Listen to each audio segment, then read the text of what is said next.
Hello everyone, इस channel पे आप सभी का स्वागत है। इस वीडियो में हम लोग HSLC प्री टेस्ट का क्वेश्चन पेपर देखेंगे और इसे सोल्व करेंगे। देखिए number 1, between n square and n plus one whole square how many natural numbers are there. तो हम लोग जानते हैं कि n स्क्वायर और n प्लस वन का होल स्क्वायर दो कॉन्जुगेटिव नेचुरल नंबर का स्क्वायर हो तो उसके बीच में कितना नंबर होता है, 2n नंबर होता है। ओके, तो यहाँ हमें देखना है कि n स्क्वायर और n प्लस वन का स्क्वायर, इन दोनों में स्मॉलर कौन है, तो इन दोनों में स्मॉलर n है, इसलिए क्या होगा 2n। जैसे हम लोग देखें 18 स्क्वायर और 19 स्क्वायर के बीच में कितने नेचुरल नंबर होंगे, तो इन दोनों में स्मॉलर कितना है 18, तो 2 इंटू 18 तो कितना हो जाएगा 36। ओके, देखिए next, the value of this. तो देखिए हमें 2.03 है into 10 to the power -5। 10 to the power -5 का मतलब डिवाइड में 10 का पावर 5, तो 10 का पावर 5 माने 5 जीरोज नीचे में, तो 5 जीरो है, इसका मतलब 5 के बाद में डेसिमल आएगा और यहाँ 2 के बाद में ऑलरेडी है डेसिमल, तो 5 और 2 7 डिजिट के बाद डेसिमल होगा। तो देखिए हमें 1 2 3 4 5 6 7 डिजिट के बाद में डेसिमल है, तो राइट आंसर हो गया ऑप्शन बी। नेक्स्ट देखिए, यह इक्वलिस्ट डिवीजन लेमा, यह वेरी इंपॉर्टेंट है, यह हमेशा एग्जाम में आता ही है। इसमें क्या होता है, इसमें जो रिमाइंडर होता है, सपोज जैसे ए में आपने डिवाइड किया किससे, बी से, तो क्वेश्चन आ गया क्यू और रिमाइंडर आ गया आर।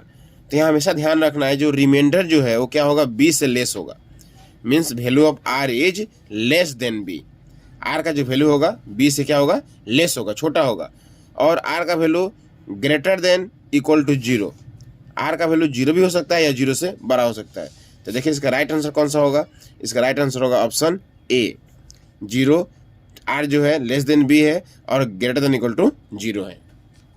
अब देखिए नेक्स्ट 4 नंबर क्या बोला है, in the following real number which one is non terminating repeating. तो देखिए नॉन टर्मिनेटिंग रिपीटिंग, रिपीटिंग क्या होता है, रेशनल होता है। क्या होता है, रेशनल। तो √3 तो इरेशनल है, नहीं होगा। पाई इरेशनल है, नहीं होगा। 1/7 रेशनल है और 13/125 ये भी रेशनल है। लेकिन ये जो 125 है यह क्या है, 5 का क्यूब है। अगर डिनोमिनेटर में 5 का क्यूब है, ठीक है, मीन्स 5 का पावर में है, तो क्या हो जाएगा, यह टर्मिनेटिंग।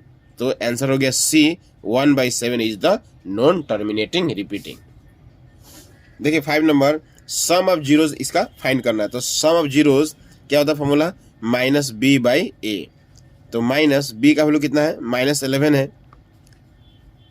और a का वैल्यू कितना है, x स्क्वायर का आगे 1 है, तो माइनस माइनस प्लस 11/1, नीचे 1 नहीं लिखेंगे हम लोग तो क्या हो जाएगा, +11। तो राइट आंसर हो गया ऑप्शन बी। नेक्स्ट देखिए, the sum and product of a quadratic polynomial दिया हुआ है -3 -2।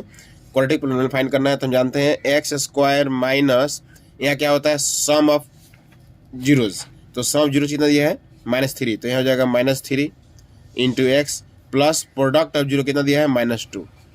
ठीक है, तो यह हो जाएगा आपका x स्क्वायर और minus minus plus 3x -2, x square plus 3x -2।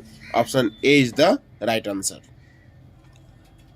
अब देखिए नेक्स्ट क्वेश्चन, देखिए इनफाइनाइट नंबर ऑफ सोल्यूशन का फॉर्मूला बताना है कौन सा होगा इसमें। तो हम जानते हैं कि इनफाइनाइट नंबर सोल्यूशन में क्या होता है, ऑल इक्वल, तीनों इक्वल होता है।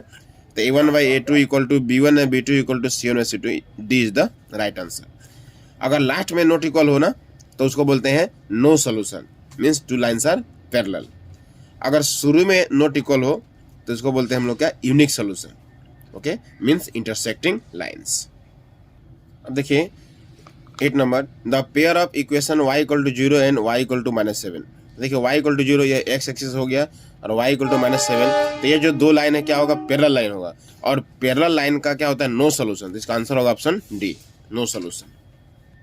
देखिए if 8 is a root of the equation then the value of k। 8 root है तो जहाँ x हमें 8 लिखेंगे, तो 8 का square 64 -10 into 8 80 plus k equal to 0। तो यहाँ क्या हो गया, 80 में से 64 माइनस करिए, 10 में से 4 गया 6, 7 में से 6 गया 1, 16, तो k इक्वल टू क्या हो जाएगा, +16 हो जाएगा। सो राइट आंसर हो गया option D, k equal to +16। Okay, 10 number, the roots of the equation this will reciprocal to each other. तो रेसिप्रोकल टू ईच अदर कब होता है, इसका आंसर होगा सी इक्वल टू ए। जब यह सी और ए दोनों इक्वल हो तो क्या होता है, रेसिप्रोकल टू ईच अदर होता है। अब देखिए, which of the following pair is nearest to X axis. तो एक्स एक्सिस का नियरेस्ट के लिए हमको देखना है वाई का वैल्यू सबसे कम कहाँ है। एक्स एक्सिस से जो नियरेस्ट वही होगा जो वाई का वैल्यू सबसे कम होगा। तो वाई का वैल्यू देखिए -2 है, -4 है, 2 है, -1 है, तो आंसर होगा ऑप्शन डी। तो वाई का वैल्यू सबसे कम यहाँ 1 है, यहाँ 2 है, यहाँ 4 है, यहाँ 2 है। तो 1 2 4 2 में सबसे कम 1 हुआ। तो इसको जब प्लॉट करेंगे तो यह पॉइंट जो होगा एक्स एक्सिस के नियरेस्ट होगा। अब देखिए, डिस्टेंस ऑफ पॉइंट इतना फ्रॉम वाई एक्सिस से डिस्टेंस का मतलब एक्स का वैल्यू देखना है, 4 ऑप्शन बी। जैसे क्वेश्चन देखिए, क्यूब रूट 8 किसका क्यूब रूट होता है 2 का, तो ये हो गया आपका 2 प्लस 27 का क्यूब रूट 3 हो जाएगा, प्लस 64 का क्यूब रूट कितना हो जाएगा 4 हो जाएगा। तो 4 + 3 7 + 2 9, इसका राइट आंसर कितना हो गया 9। अब देखिए क्या बोला है, find the product of zero. तो प्रोडक्ट ऑफ जीरो का फॉर्मूला क्या होता है, C/A, और यहाँ में A है B नहीं है, C का वैल्यू कितना है -15, तो -15/A कितना है 1 है, तो -15/1 मीन्स -15। नेक्स्ट देखिए, the graph y = fx is given below, find the number of zeros. तो देखिए यह ग्राफ जो है यह x एक्सिस को कितने जगह काटा है, तो x एक्सिस को 1.2 पॉइंट में कट किया है। तो हमें देखना है कि x एक्सिस को कितना पॉइंट में कट किया, 2 पॉइंट में, तो नंबर ऑफ जीरो कितना हो गया 2 हो गया। अब देखिए क्या निकालना है हमें, फाइंड द नेचर निकालने के लिए आपको b² - 4ac का वैल्यू निकालना होगा। तो b का वैल्यू कितना है, x का कोएफिशिएंट 1 है, तो 1 का स्क्वायर -4 × 1, a का वैल्यू कितना है 4ac, 4 × 4, a का वैल्यू 4ac, c का वैल्यू कितना है -3। तो ये हो गया 1 माइनस प्लस 4 4 जा 16, 16 3 जा 48, 48 + 1 49।